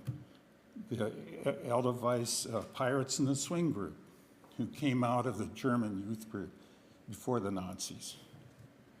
We old folks seem to lose that idealism and that boldness of youth. We seem to be more concerned about holding down our jobs, having a house, having a family. We seem to be committed to our comfort, to our status quo, and we're afraid to lose that. And it is that fear that makes us, prevent us from doing the right thing. My grandmother, Laura Summerboy, came from a wealthy Jewish family in Austria. She was the 10th child of 11. She lost 3 siblings in the Holocaust. She was not a happy woman. She lived to be 100. In those years, she was a miserable woman. And I can imagine the suffering that her family faced. I'd just like to close. I want to talk about Atticus Finch when he did an argument before the jury talking about Tom Robinson, who's been falsely accused of rape. And he said, "Now, gentlemen, in this country, our courts are the great levelers. In our courts, all men are created equal. I know idealists to believe firmly in the integrity of our courts and our jury system. That's no ideal to me. That is a living, working reality. Now I'm confident that you, gentlemen, will review without passion the evidence that you have before you and do your duty. Believe Tom Robinson. I say to you, honored trustees, do your duty. Believe the young people."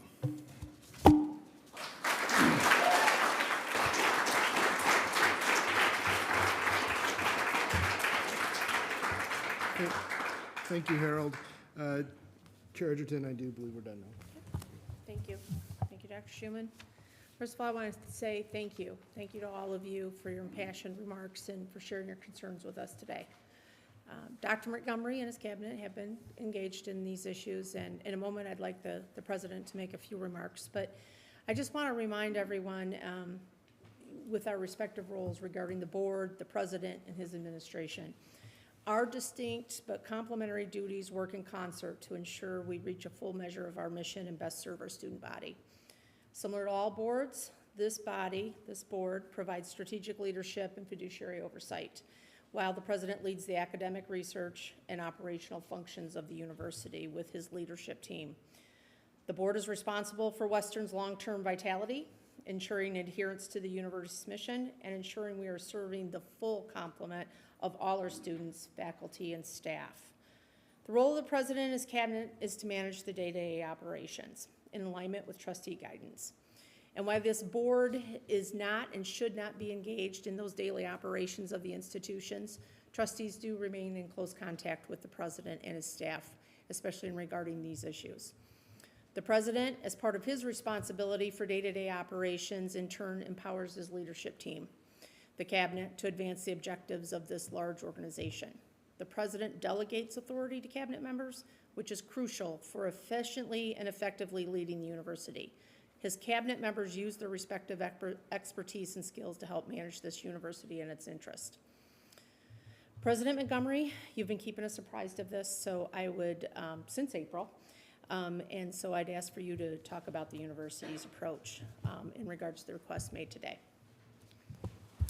Thank you, Chair Edgerton. As the board is aware, in late April, we began working with the students and other demonstrators for Gaza to create a process for dialogue. I appointed 4 senior administrators to join 4 demonstrators in a joint committee. They included the Chief of Staff, who regularly handles sensitive matters for the university and indeed for the Board of Trustees, the Vice President for Student Affairs, who's trusted by students from across the campus, the Vice President for Government Relations, who we trust to negotiate with the governor and senior elected officials at the federal, state, and local level, and the Associate Vice President for Strategic Communications, who's routinely the campus spokesperson on a wide range of matters. I meet with our group regularly, and these senior officials have invested countless hours to considering proposals and engaging with the students. My team, by my direction and guidance, has worked with the students and demonstrators in good faith, balancing responsiveness to them with adherence to our mission. We've respectively listened and have resulted in some action being taken. We have also come to differing opinions in some cases, but we have stayed engaged nonetheless. This is a situation where people of goodwill can listen and honor alternative perspectives, even when they strongly disagree. Our actions so far have been responsive to the students and demonstrators, though not to the letter of the request for reasons I will outline. As you've heard and already knew, they have made numerous requests of WMU, ranging from a new statement on the crisis to actively deploying the resources of the campus to boycotting Israel and divesting from companies doing business with Israel. The question raised here is what role the universities, or WMU in particular, can and should play in addressing geopolitical crises and injustice that exists in the world in general and in Gaza in particular. To answer that, I think it's important to talk about what is the role and mission of our university. As a research university, our mission is to expand and disseminate knowledge. We do so by creating an atmosphere and an environment that fosters the exchange of ideas so that the pursuit of truth and understanding can be developed. That is best achieved when there's a plurality of ideas and approaches that can be tested against each other, with the hope that through that engagement, a fuller understanding eventually evolves. Hosting and nurturing the process of discovery is what we do best, and ultimately is our greatest contribution to society. As a public institution that embraces people from all cultures and perspectives, we don't and shouldn't impose litmus tests on the beliefs of our faculty, staff, students, and alumni. Free speech and academic freedom exist on our campus, not in abstract concepts, but as the lifeblood of what we advance and how we advance our teaching and research mission. When we fail to protect and promote those constructs, we risk the very reason for our existence. WMU has upheld, that is the reason why WMU has upheld and protected demonstrators' First Amendment rights and safety from the beginning.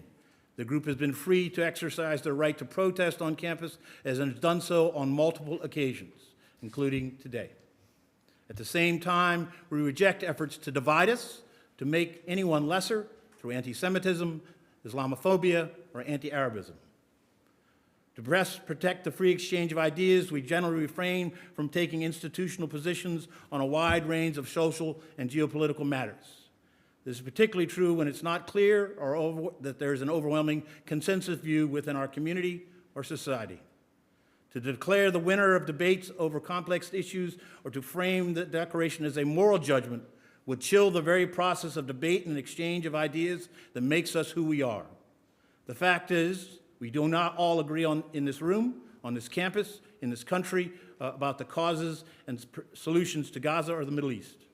When the university weighs in on one perspective, we run a material risk of silencing some portion of the discourse we're in fact charged with fostering. This is why many universities, like our colleagues at K College, have adopted institutional neutrality with regards to statements. We, to be responsive to our students, decided to issue a second statement, but its central focus was on supporting those on our campus impacted by the crisis, on our shared humanity, and a common desire for lasting peace. We did not venture into offering solutions or picking and ascribing blame for reasons I've just described. Going beyond statements, the demonstrators are now asking us to consider boycotting Israel and to harness the economic resources that have been entrusted to us by the students, their families, and the taxpayers of the state of Michigan to harness those resources to promote a particular political, social, and moral cause.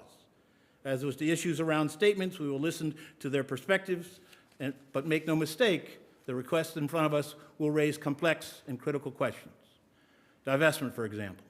Should our investment be guided by social and political criteria? Who gets to decide what those criteria are on? How do we balance competing notions of morality or causes? How do we view taking a given position on an issue in light of our fiduciary obligations, our imperative to minimize the cost burden on our students, and our responsibility to create, to operate within the bounds of the law? 41 years ago, Michigan WMU looked at these questions and in the context that existed at the time, decided to join a number of other universities and divesting from companies that did not support the Sullivan principles in South Africa. Much has changed in the world since then, but today, many of the 3,000 colleges and universities who are degree granting have been asked that same question, both across the country and here in Michigan. So far as we can find, only one university has joined. In summary, our actions so far have indeed been responsive to students and the demonstrators, although not to the letter of their request as I outlined above. We welcome continued conversation as we honor academic freedom as a bedrock principle in the core of our mission to create and share knowledge. Thank you, Chair Arts. Thank you, President Montgomery.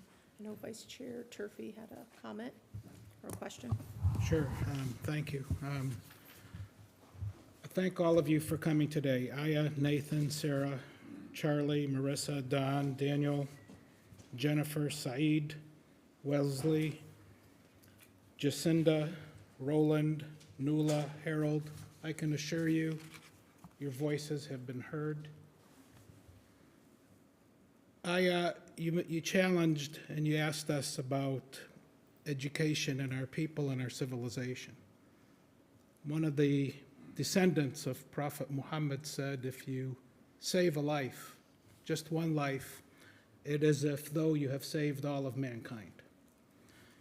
And as I think about how we can harness this energy to move forward, is there something we could do to save one life? One of you mentioned that there's 40% of those that have been affected have been children. There's no universities left. I'm asking a question. Is there an opportunity to save just one life and give an education? Perhaps. And so in this regard, I had recommended to my colleagues and to the university an interfaith gathering that occurred in early May. I advocated for that and was glad to see that we could make it happen. When you think about all the great faiths that we have in the world, 3 of them are in the cradle of that part of the world, Judaism, Christianity, and Islam. And so I asked for an interfaith prayer, regardless of what side you take. We can all agree that, Roland, to your point, oppression should not be tolerated. Genocide should not be tolerated. Taking of hostages on either side should not be tolerated. We can agree to that, but I challenge all of us on what we can do, to just save one life. That would be a start. At this point, I know that, again, your voices have been heard, and we have deliberated and talked about it extensively. And I'd like to ask Dr. Anderson to take the microphone as she's worked on this a little bit. Thank you.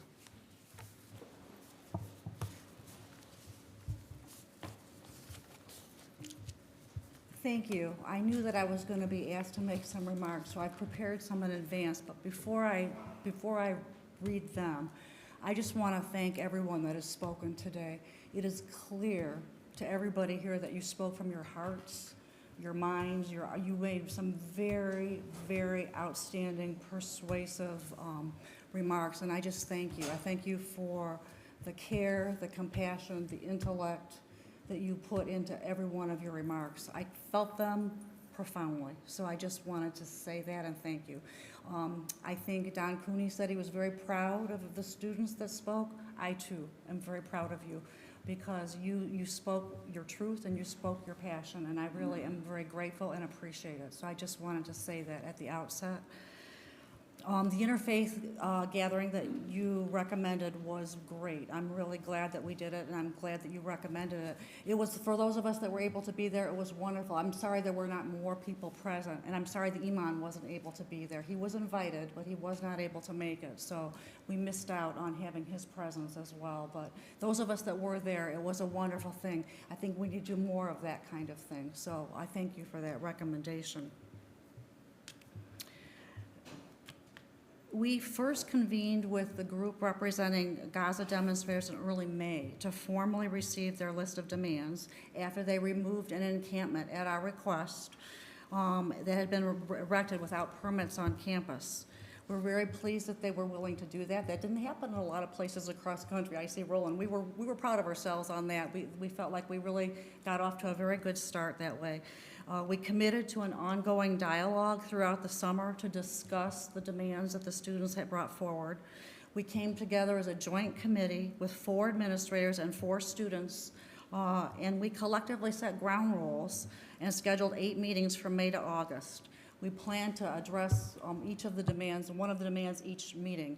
The statement took us longer than we anticipated, so we got slowed down a bit there, but we're still, our next meeting is supposed to be focused on divestment, so that is the schedule that we still have. Throughout this dialogue, we have been assessing the demands in view of how they align with the university's mission to cultivate an environment where every campus community member can and should feel included, seen, and heard. And I'm sorry that you don't feel that way. That hurts me to the core, but I understand your sentiment, so thank you for sharing that.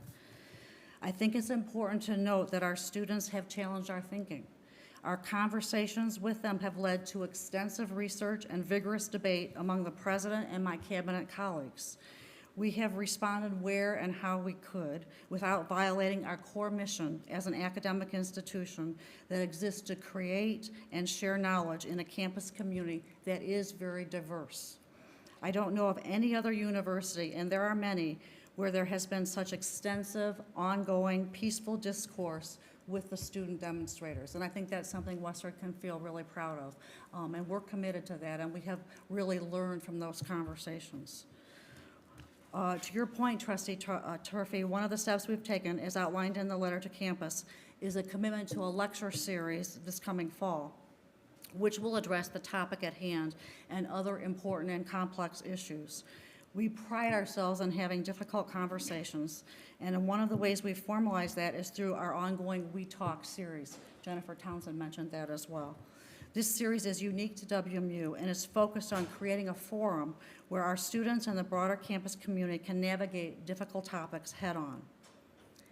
We understand that the statement that the president issued did not meet the satisfaction of the students, but we really did try to come to a compromise that would meet the needs of everyone. We understand students did not agree with it. You made that very clear. We understand that.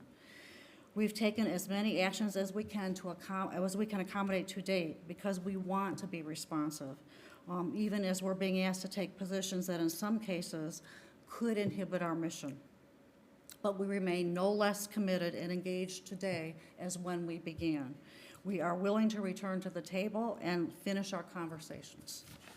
I want to end by emphasizing that not meeting everyone's demands does not indicate disengagement.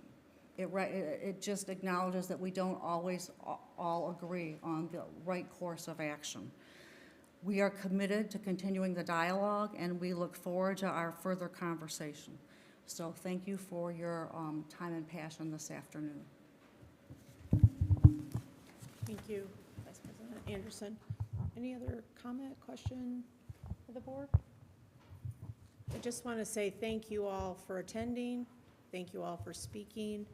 And hopefully that those that are in attendance of the group that are working towards resolutions can continue that dialogue and seek the compromises necessary to further the missions.